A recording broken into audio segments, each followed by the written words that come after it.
Hello दोस्तों आज के वीडियो में हम स्टैटिक जीके के कुछ इम्पॉर्टेंट क्वेश्चन देखेंगे जो कि आगे आने वाले बार्ग एग्ज़ाम और DFCIL CBT 2 एग्ज़ाम के लिए बहुत ही इम्पॉर्टेंट होंगे।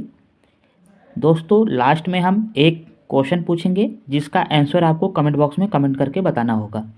आइए शुरू करते हैं।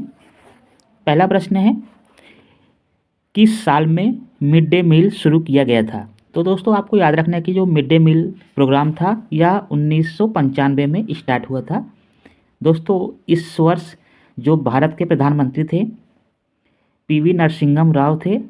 दोस्तों ये जो भारत के प्रधानमंत्री थे 1991 से 1996 तक भारत के प्रधानमंत्री थे और यह 90वें नंबर के प्रधानमंत्री थे, ये भी याद रखना है। तो यहाँ पे आपका सही आंसर 1995 हो जाएगा। अब चलिए अगले प्रश्न में चलते हैं। अगला प्रश्न है दोस्तों आपका, पहले भारतीय जिन्हें नोबेल पुरस्कार से सम्मानित किया गया था? तो दोस्तों आपका यहाँ पे रवींद्रनाथ टैगोर हो जाएगा।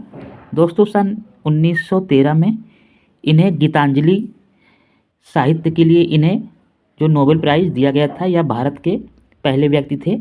इसके बाद दोस्तों इन्हें नाइटहुड की उपाधि भी दिया गया था। अब अगला प्रश्न है यहाँ पे आपका दोस्तों, यहाँ पे अगला प्रश्न है, केसर का सबसे ज़्यादा उत्पादन कौन सा राज्य करता है? तो दोस्तों यहाँ पे जम्मू एंड कश्मीर हो जाएगा। अब यह दोस्तों राज्य नहीं, यूटी हो गया है, एक केंद्र शासित प्रदेश हो गया है।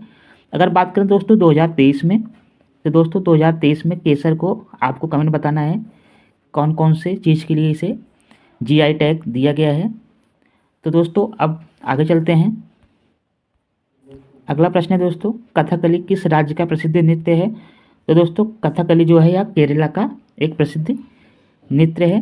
दोस्तों कथकली है और एक दोस्तों एक मोहिनी अट्टम भी है। ये दोनों बहुत ही इंपॉर्टेंट है, बार बार एग्जाम में डायरेक्टली पूछा जाता है। तो आपको कथकली और मोहिनी अट्टम केरल का याद रखना है। अगला है दोस्तों, महात्मा गांधी का राजनीतिक गुरु कौन थे? तो दोस्तों यह गोपाल कृष्ण गोखले जो है महात्मा गांधी जी के राजनीतिक गुरु थे। दोस्तों 9 जनवरी को आपको याद रखना है, 9 जनवरी को प्रवासी भारतीय दिवस मनाया जाता है, क्योंकि 9 जनवरी 1915 को गांधी जी दक्षिण अफ्रीका से भारत आए थे। इस वजह से 9 जनवरी को प्रवासी भारतीय दिवस मनाया जाता है। अब दोस्तों अगला प्रश्न है आपका, अब देखिए अभी हमने बताया था आपको मोहिनी अट्टम किस राज्य से जुड़ा है? तो दोस्तों यहाँ पे केरला आपका हो जाएगा। कथकली और मोहिनी अट्टम केरल का हो जाएगा। अगला है कुचिपुड़ी। तो कुचिपुड़ी दोस्तों या आंध्र प्रदेश का हो जाएगा, ठीक।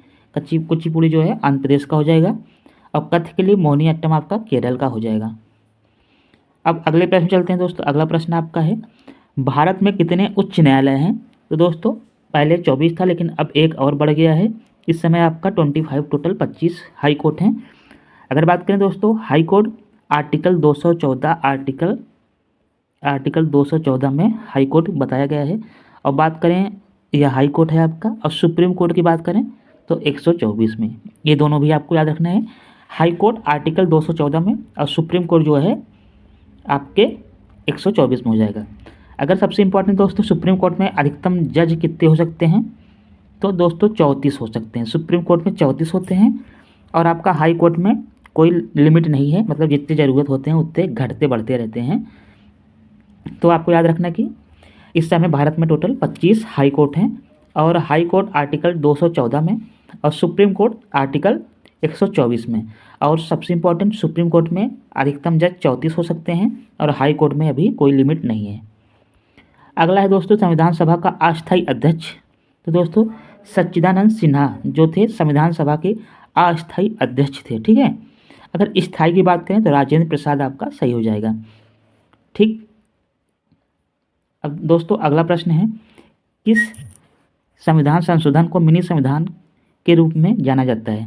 तो दोस्तों आपका 22वां संविधान संशोधन जो था, जो कि 1976 में हुआ था, इसे हम मिनी संविधान संशोधन या मिनी संविधान भी कहते हैं, ठीक है। अब दोस्तों यह है आपका क्वेश्चन जो कि आपके लिए होमवर्क रहेगा। इसका आंसर आपको कमेंट बॉक्स में बताना है कि लोधी राजवंश के संस्थापक कौन थे? बहलोल लोधी, सिकंदर लोधी, आलम शाह लोधी या इब्राहिम लोधी? दोस्तों आपको जो भी सही आंसर लग रहा हो इसका आंसर आप कमेंट बॉक्स में ज़रूर बताइएगा। आई होप आप वीडियो पूरा देखे होंगे। Thank you for watching.